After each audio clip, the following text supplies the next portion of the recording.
Welcome to Swag, some wisdom and gear from college admission leaders. Today we are joined by Jua Howard. He's the Assistant Director of Admission at the University of California, Berkeley. Welcome, Jua. Hey, welcome. Thank you for having me. I appreciate it. Absolutely. I want to start by giving you an opportunity to share your elevator pitch and tell us why students should consider Berkeley. Sure. University of California, Berkeley, we are a four-year public institution. We are part of the overall University of California system, which includes 9 campuses. All of us are great, but Berkeley specifically is the flagship campus. So it did start with Berkeley. We are located in Northern California, about 20 minutes outside of San Francisco. You can see the city skyline from the campus. So it's a beautiful location. You're also very near Oakland, Silicon Valley, about an hour and a half to the state capitol. So you're very central when it comes to resources, whether it be for research, internships, job opportunities. It's a great location, very vibrant community as a whole in the Bay Area and then also on the campus. We have over 30,000 undergrads, so we're a large campus, but our population includes all 50 states, U.S. territories, and over 100 different countries. So it's a very diverse and a very global community. And then from an academic standpoint, we have well over 100 different majors split between 5 colleges in one school that differ, ranging from everything from English and physics to architecture and business administration. So it's a very broad scope of what students can do. We also research one institution. It's a cornerstone of Berkeley, a lot of discoveries through the campus. So very much students to have that academic exploration mindset. And then also student life, over 1,200 student groups and organizations. We're also Division I in athletics. So it's a very balanced college experience. And I think that's really one of the reasons why I think Berkeley, from a reputation standpoint, very much remains on that global spectrum of being one of the best schools. I think students get a really wonderful experience coming to UC Berkeley. Wow, look at that. You got that nailed down. All right.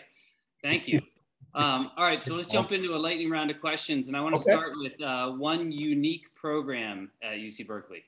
Sure. I feel like we have a lot of them, which is one of the benefits of coming to us. But one of my favorites is a newer program. It's been around for a few years now, and it's a dual degree program with Sciences Po in France. So for those students who want maybe thinking about social sciences and also want more of a global experience in relation to just a study abroad, this is a great option.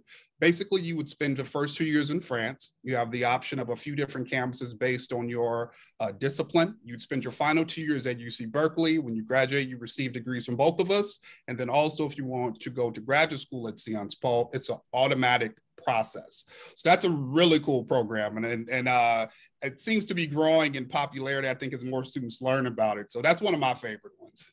Wow, it sounds like maybe they need an admission officer in residence. Yes. We have definitely people who handle that program specifically. So if you are interested in that, please communicate with them directly just so they can give you the accurate info. Cool, thanks. How about one fun tradition? One of my favorites actually is we've had one for years it's kind of an embankment on our campus. We call it 4.0 hill. And so the tradition is if it's before an exam, you can roll down the hill and particularly do well on your exam. But they've expanded it the last few years to include this huge stone ball that's in front of our Sather Tower, or the Campanile as we call it.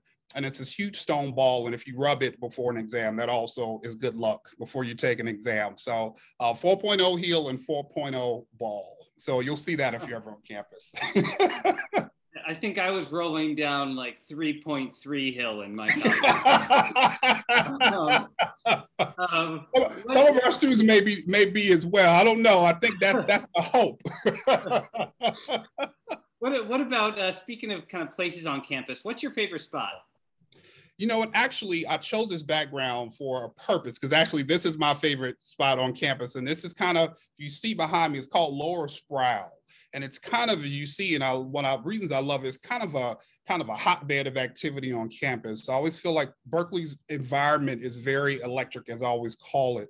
And so it's surrounded by several kind of key buildings. So I think behind me on this side, looking at it, you've got Zellerbach Hall, which includes kind of world-renowned artists, dance companies and so forth that come onto the campus. On the other side of me, you've got MLK Student Union, which has everything from different cafes, coffee spots, ballrooms, study halls, and so forth. And then you can't see it, but it's Cesar Chavez Student Center, and that includes everything from our transfer center to our Cal One card center and so forth. So it just kind of encompasses. So it's a great spot to just kind of sit and I think take in the vibrancy of the overall student population and see people walking to and from and talking. So it's a good people watching spot. So that's my favorite location on campus. That's cool.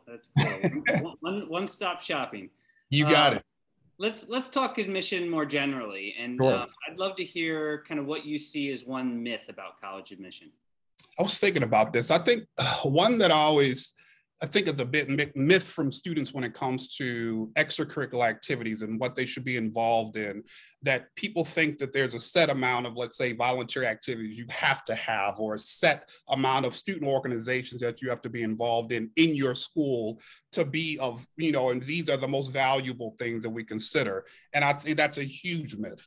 For us, as we tell you, there's no perfect formula to this. We want you to be involved in activities that mean something to you, so that you are there's going to be sustained, for one, and you're going to be heavily invested, meaning you're going to be the leaders of these organizations and groups or whatever, because they mean something to you. So that could be you are part of student government in your school. You may be also on an athletic team, but outside of the school. You may run a nonprofit that you've started. You may have a part-time job. You may be helping at home with your parents and your siblings.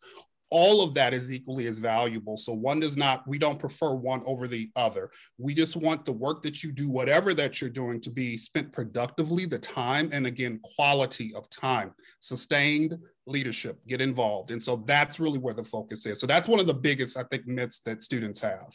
I love it. That's great. Thanks. How about one truth about college admission? I think one truth is that when students are applying to any school, we want them to bring their authentic self to the process. I think there's nothing more important. When you are filling out the application, you're telling your story. This is all about you. This is not about anybody else. It's all about you. So you really need to take your time and tell your full story. It does not mean if you have perfect grades and perfect per se test scores, though for schools who still take them, that you're going to be guaranteed admissions. There's so many other factors that we're going to consider to figure out if you are the best fit, and fit is key when it comes to this process. So I think that's the truth. Bring your authentic self. We like to learn who you are as a person. We're trying to find ways and reasons to admit you. We're not trying to find ways to not admit you.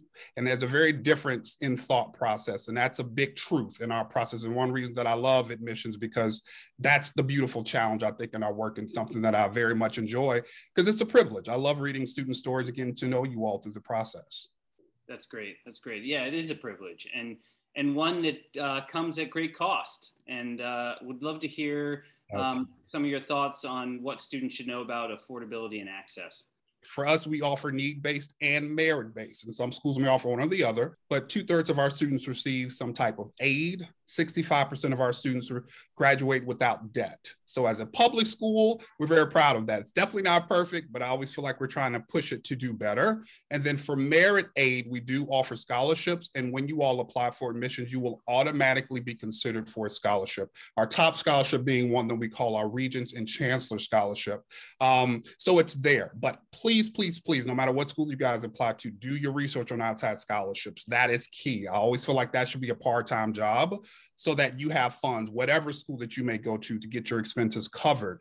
And from an accessibility standpoint, I think for us, outreach is really big. I think one silver lining through the pandemic is that a lot of colleagues have said this at other schools, is that a lot of us have more virtual opportunities and options to get to know us now. So you can join us for a virtual admissions info session pretty much daily. You may talk to us online at your school if we do a Zoom meeting. You may come to a virtual open house we may host.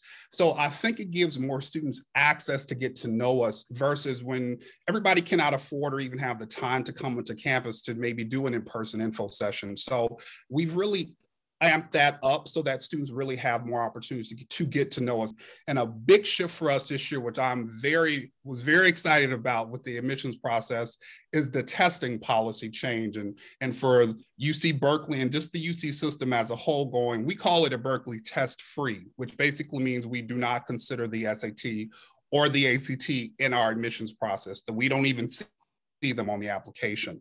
And I think that's a big factor when it comes to access, because I think that can be a major obstacle and or deterrent sometimes, I think, for students to even apply to, I will say, a highly selective school, any school really, but definitely a highly selective school. I think that can be a deterrent for them applying a lot of times. So I was very excited when we made that change. That's great. And so tests have no influence on merit or anything like that. And not at all. And like you said, merit, you don't have to fill out the FAFSA to get merit. No, not at all. For scholarships, you automatically consider when you apply for admissions. And so it's really based on merit. What have you done? Not only grades per se, but also, again, what are you doing outside the classroom? So it's really getting that full picture. But yeah, that's also tests are not asked for in regards to those in the lease. So you are exactly right. That's great. All right, last question. What is the best question a student should ask on a campus tour? And this was a hard one. Yeah, this is a hard one. And then I want to hear the answer for Berkeley. Oh man, you know what? I said when I thought about this, I said probably the best one I thought about it was asking, and a student asked me this recently, and I thought it was a really great question. What type of student thrives on your campus? And I think that goes back to the fit conversation. And I never thought of it in that way when the young lady asked me the question. And I think that's a great question because, again, I think that's about the college list and college search process to find the best ones that you think will really give you the perfect place, again, for you to thrive as a student. I think for us, I always say, I think you have to be a proactive individual. We are a campus of very motivated and very passionate individuals, and a lot of them. And so we have a lot of resources, honestly, countless resources, but you have to actively seek them out. So you have to be proactive about seeking out resources. If you want to do research, you need to do some research to figure out what are our programs, who do you need to talk to, what is the process, what's the preparation that needs to be put into place. So you have to be proactive. I think the intellectual curiosity, I think, just comes with the territory. I think coming to Berkeley with the different discoveries, and I think I always look at us as somewhat of a think tank. We want thinkers. We want people who are very active in what's going on in analytical thinking and finding solutions to problems, whatever your discipline. So I think actual intellectual curiosity, I think you have to be open-minded. I think we're again, our community, again, is very rich and diverse in a lot of ways, not only in ethnicity and race per se, but geographically, I think in age, gender, identity. We have all kinds of students on. We have students on campus who have 4 or 5 children, and they've already, and they're working a full-time job and also trying to earn a degree. And I think that's a part of the level of diversity that I very much value on our campus. And I think it adds to the discussion in such a rich way on a daily basis with our students. Driven, I also think collaborative, because I think a lot of times students think with Berkeley, it's just competition, is dog eat dog, and that's not the community. That's great, and such an important question to ask, right? Like, who do you want to be surrounded by in college? Got it. So you got it. I think that's one of the best questions in your college search process. As you said, about who's on this campus and how do I see myself fitting into that community. Yeah. Well, thanks so much. That's the wisdom. Now it's time for the gear. And yes. We're going to reach into the swag bag and see what you gave us. Sent for us here. All right, some pennants. Yes. Yes. Those are my most asked for type of swag that I get. So I'm always excited when we have some and I can share them. That's great. I got one for each wall. No, actually, these aren't for me.